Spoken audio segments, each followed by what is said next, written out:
जय माता की। बम बम भोलेनाथ की। मित्रों, देवों के देव महादेव महाशिवरात्रि आ रही है। महाशिवरात्रि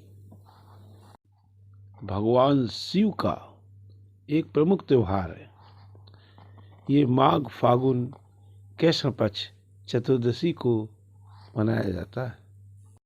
माना जाता है कि सृष्टि का आरंभ इसी दिन से हुआ था। पौराणिक कथाओं के अनुसार इस दिन सृष्टि का आरंभ अग्निलिंग के उदय से हुआ। इसी दिन भगवान शिव का विवाह देवी पार्वती जी के साथ हुआ था। साल में होने वाली 12 शिवरात्रियों में से महाशिवरात्रि को सबसे महत्वपूर्ण माना जाता है। मित्रों, महाशिवरात्रि त्योहार भगवान शिव शंकर की प्रदोष तांडव नृत्य का महापर्व है। शिव प्रलय के पालनहार हैं और प्रलय के गर्भ में ही प्राणी का अंतिम कल्याण सन्निहित है। शिव शब्द का अर्थ है कल्याण और रा दानार्थक धातु से रात्रि शब्द बना है। तात्पर्य यह है कि जो सुख प्रदान करती है वह रात्रि है। मित्रों, जो भी जातक महाशिवरात्रि का व्रत रखते हैं उन्हें नरक से मुक्ति मिलती है और आत्मा की शुद्धि होती है। इस दिन जहाँ जहाँ भी शिवलिंग स्थापित है उस स्थान पर भगवान शिव का स्वयं आगमन होता है। इसलिए शिव की पूजा के साथ शिवलिंग की भी विशेष आराधना करने की परंपरा है। शिव अपने भक्तों को सच्चे दिल से आशीर्वाद देते हैं। मित्रों, इस दिन को भगवान शिव और देवी पार्वती की जयंती के रूप में मनाया जाता है। यह उस दिन के रूप में भी मनाया जाता है जब शिव ने दुनिया को विष के घड़े से बचाया था, और साथ ही इस दिन को चिन्हित करता है जब ब्रह्मा और विष्णु अपने वर्चस्व के बारे में बहस में शामिल हो गए थे। मित्रों, समुद्र मंथन अमृत का उत्पादन करने के लिए निश्चित था, लेकिन इसके साथ ही हलाहल नामक विष भी पैदा हुआ था। हलाहल विष में ब्रह्मांड को नष्ट करने की क्षमता थी और इसीलिए केवल भगवान शिव इसे नष्ट कर सकते थे। भगवान शिव ने हलाहल नामक विष को अपने कंठ में रख लिया था। जहर इतना शक्तिशाली था कि भगवान शिव बहुत दर्द से पीड़ित हो उठे और उनका गला बहुत नीला हो गया। इस कारण से भगवान शिव को नीलकंठ के नाम से प्रसिद्ध है। उपचार के लिए चिकित्सकों ने देवताओं को भगवान शिव को रात भर जागते रहने की सलाह दी। इस प्रकार भगवान शिव के चिंतन में एक सतर्कता रखी। शिव का आनंद लेने और जागने के लिए देवताओं ने अलग अलग नृत्य और संगीत बजाने का कार्य किया। जैसे सुबह हुई, उनकी भक्ति से प्रसन्न भगवान शिव ने उन सभी को आशीर्वाद दिया। शिवरात्रि इस घटना का उत्सव है जिससे शिव ने दुनिया को बचाया। तब से इस दिन भक्त उपवास करते हैं। एक बार पार्वती जी ने भगवान शिव शंकर से पूछा, ऐसा कौन सा श्रेष्ठ तथा सरल व्रत पूजन है जिससे मृत्युलोक के प्राणी आपकी कृपा सहज ही प्राप्त कर सकते हैं। उत्तर में शिव जी ने पार्वती को शिवरात्रि के व्रत का विधान बताकर यह कथा सुनाई। एक बार चित्रभानु नामक एक शिकारी था। पशुओं की हत्या करके वह अपने कुटुंब को पालता था। वह एक साहूकार का ऋणी था, लेकिन उसका ऋण समय पर ना चुका सका।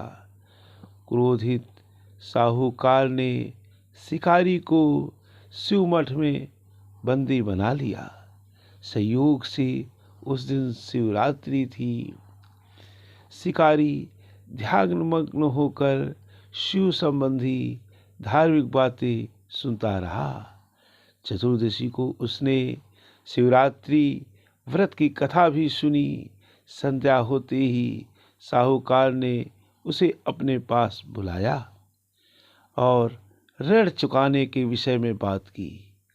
शिकारी अगले दिन सारा ऋण लौटा देने का वचन देकर बंधन से छूट गया। अपनी दिनचर्या की भांति वह जंगल में शिकार के लिए निकला, लेकिन दिन भर बंदी गृह में रहने के कारण भूख प्यास से व्याकुल था। शिकार करने के लिए वह एक तालाब के किनारे बेल वृक्ष पर पड़ाव बनाने लगा। बेल वृक्ष के नीचे शिवलिंग था, जो बेल के पत्रों से ढका हुआ था। शिकारी को उसका पता ना चला। पड़ाव बनाते समय उसने जो टहनियां तोड़ी वे संयोग से शिवलिंग पर गिरी। इस प्रकार दिन भर भूखे प्यासे शिकारी का व्रत भी हो गया और शिवलिंग पर बेलपत्र भी चढ़ गए। एक पहर रात्रि बीत जाने पर एक गर्भिणी मृगी तालाब पर पानी पीने पहुंची। शिकारी ने धनुष पर तीर चढ़ाकर जो ही प्रत्यंचा खींची, मृगी बोली, मैं गर्भिणी हूं, शीघ्र ही प्रसव करूंगी। तुम एक साथ दो जीवों की हत्या करोगे, जो ठीक नहीं है। मैं बच्चे को जन्म देकर शीघ्र ही तुम्हारे समक्ष प्रस्तुत हो जाऊंगी, तब मार लेना।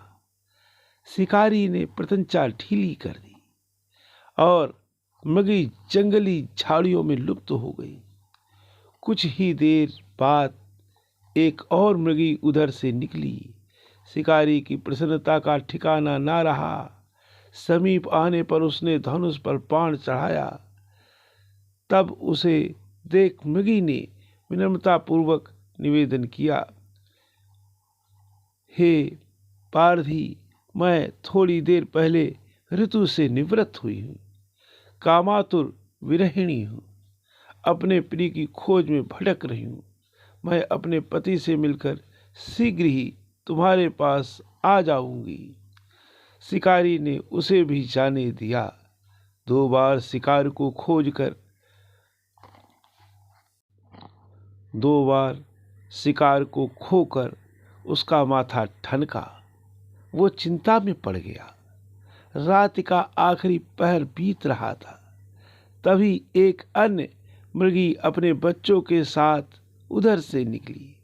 शिकारी के लिए यह स्वर्णिम अवसर था। उसने धनुष पर तीर चढ़ाने में देर नहीं लगाई।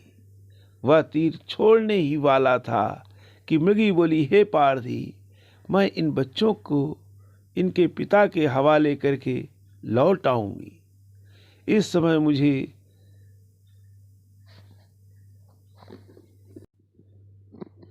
जाने दो। शिकारी हंसा और बोला, सामने आए शिकार को छोड़ दूं? मैं ऐसा मूर्ख नहीं। इससे पहले मैं 2 बार अपना शिकार खो चुका हूं। मेरे बच्चे भूख प्यास से तड़प रहे होंगे। उत्तर में मृगी ने फिर कहा, जैसे तुम्हें अपने बच्चों की ममता सता रही है, ठीक वैसे ही मुझे भी। इसलिए सिर्फ बच्चों के नाम पर मैं थोड़ी देर के लिए जीवन दान मांग रही हूँ। हे पारधी, मेरा विश्वास कर, मैं इनके पिता के पास छोड़कर तुरंत लौटने की प्रतिज्ञा करती हूँ। मृगी का दीन स्वर सुनकर शिकारी को उस पर दया आ गई। उसने उस मृगी को भी जाने दिया। शिकारी के अभाव में बेल वृक्ष पर बैठा शिकारी बेलपत्र तोड़ तोड़ कर नीचे फेंकता जा रहा था। पाँव फटने को ही तो एक हष्ट पुष्ट मृग उसी रास्ते पर आया। शिकारी ने सोच लिया इसका शिकार वो अवश्य करेगा। शिकारी की तनी प्रत्यंचा देखकर मृग विनीत स्वर में बोला, हे पारधी भाई, यह तुमने मुझसे पूर्व आने का वाली 3 मृगियों तथा छोटे छोटे बच्चों को मार डाला है, तो मुझे भी मारने में विलंब न करो, ताकि मुझे उनके वियोग में एक क्षण भी दुख न सहना पड़े। मैं उन मृगियों का पति हूँ। यह तुमने उन्हें जीवन दान दिया है, तो मुझे भी कुछ क्षण जीवन देने की कृपा करो। मैं उनसे मिलकर तुम्हारे समक्ष उपस्थित हो जाऊंगा। मृग की बात सुनते ही शिकारी के सामने पूरी रात का घटना चक्र घूम गया। उसने सारी कथा मृग को सुना दी। तब मृग ने कहा, मेरी 3 पत्नियां जिस प्रकार प्रतिज्ञाबद्ध होकर गई हैं, मेरी मृत्यु से अपने धर्म का पालन नहीं कर पाएंगी। अतः जैसे तुमने उन्हें विश्वास पात्र मानकर छोड़ा है, वैसे ही मुझे भी जाने दो। मैं उन सब के साथ तुम्हारे सामने शीघ्र उपस्थित होता हूँ। उपवास, रात्रि जागरण तथा शिवलिंग पर बेलपत्र चढ़ने से शिकारी का हिंसक हृदय निर्मल हो गया था। उसने भगवत शक्ति का वास हो गया था। धनुष तथा बाण उसके साथ हाथ से सहज ही छूट गया। भगवान शिव की अनुकंपा से उसका हिंसक हृदय कारुणिक भावनाओं से भर गया। वह अपने अतीत के कर्मों को याद करके पश्चाताप की ज्वाला में जलने लगा। थोड़ी ही देर बाद मृग सपरिवार शिकारी के समक्ष उपस्थित हो गया, ताकि वह उनका शिकार कर सके। किंतु जंगली पशुओं की ऐसी सतता, सात्विकता एवं सामूहिक प्रेम भावना देखकर शिकारी को बड़ी गिलानी हुई। उसके नेत्रों से आंसुओं की झड़ी लग गई। उस मृग परिवार को न मारकर शिकारी ने अपने कठोर हृदय को जीव हिंसा से हटा दिया और अपने हृदय को सदैव के लिए कोमल एवं दयालु बना लिया। देवलोक से समस्त देव समाज भी इस घटना को देख रहे थे। घटना की परिणत होते ही देवी देवताओं ने पुष्प वर्षा की। तब शिकारी तथा मृग परिवार मोक्ष को प्राप्त हुए। मित्रों, सन 2023 को महाशिवरात्रि 18 फरवरी दिन शनिवार को मनाई जाएगी। इस दिन सच्ची भक्ति और निष्ठा के साथ व्रत करने वाले से महादेव अवश्य प्रसन्न होते हैं, उनकी समस्त मनोकामनाएं पूरी करते हैं।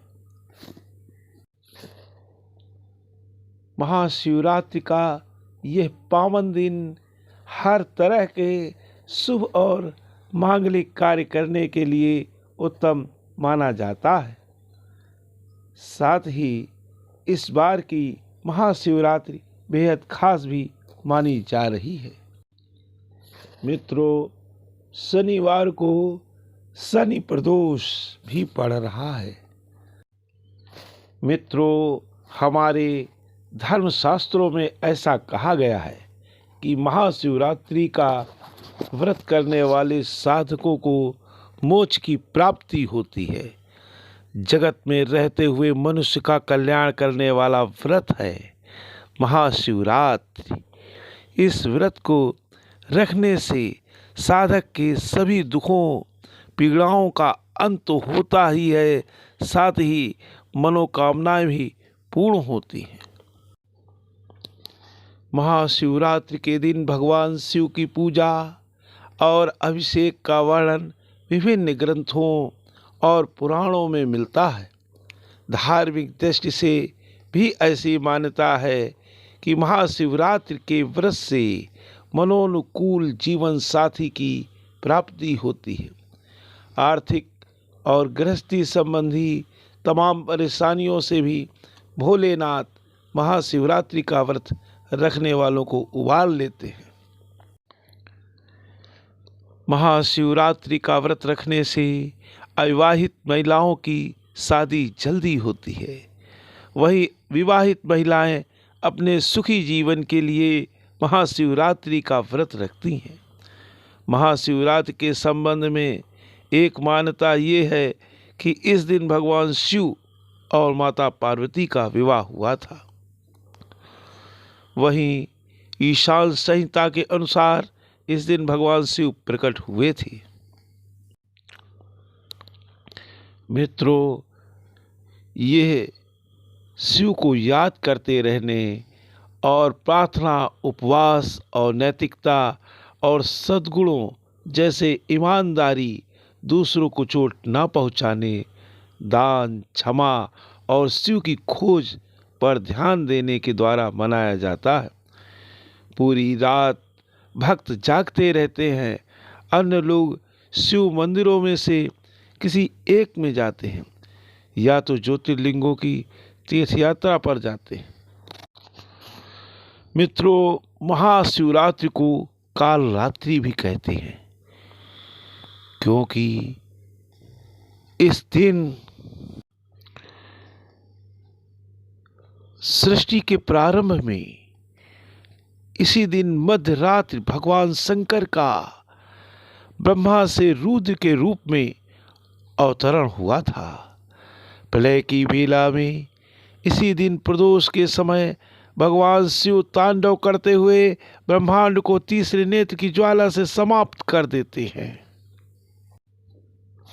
मित्रों, कहते हैं कि संध्या काल में भोलेनाथ कैलाश पर प्रसन्न मुद्रा में नृत्य करते हैं। इस दौरान महादेव की आराधना करने वाले भक्त को शिव शंभू का आशीर्वाद जरूर मिलता है। शनि दोष दूर करने वाला माना गया है। इस दिन स्वार्थ सिद्ध योग भी बन रहा है। फागुन माह के कृष्ण पक्ष की त्रयोदशी तिथि 17 फरवरी 2023 को रात 11:36 से शुरू होगी और अगले दिन 18 फरवरी 2023 को रात 8:02 पर समाप्त होगी। अब चूंकि शिवरात्रि में शिव की पूजा मध्य रात्रि निस्ता काल मुहूर्त जिसे कहते हैं और रात के 4 पहर में होती है, ऐसे में इस साल भक्तों को महाशिवरात्रि के दिन यानी 18 फरवरी को सूर्योदय से लेकर अगले दिन 19 फरवरी सूर्योदय तक भोलेनाथ को प्रसन्न करने का खास अवसर प्राप्त होगा। पूरे 24 घंटे शिव जी की पूजा बेहद फलदायी होगी। मित्रों, यूँ तो देखा जाए शिव जी की पूजा उपासना करने के लिए हर दिन शुभ होता है, लेकिन सावन, सोमवार, शिवरात्रि और महाशिवरात्रि का विशेष महत्व होता है। शिवरात्रि हर मास की कृष्ण पक्ष की चतुर्दशी तिथि को आती है, लेकिन महाशिवरात्रि फागुन मास की कृष्ण पक्ष की चतुर्दशी तिथि को आती है, जिसे भोले के भक्त बहुत ही हर्षोल्लास और भक्ति के साथ मनाते हैं। इस बार देश भर में महाशिवरात्रि का पर्व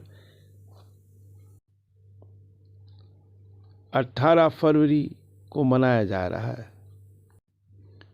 जय माता की, बम बम भोलेनाथ की।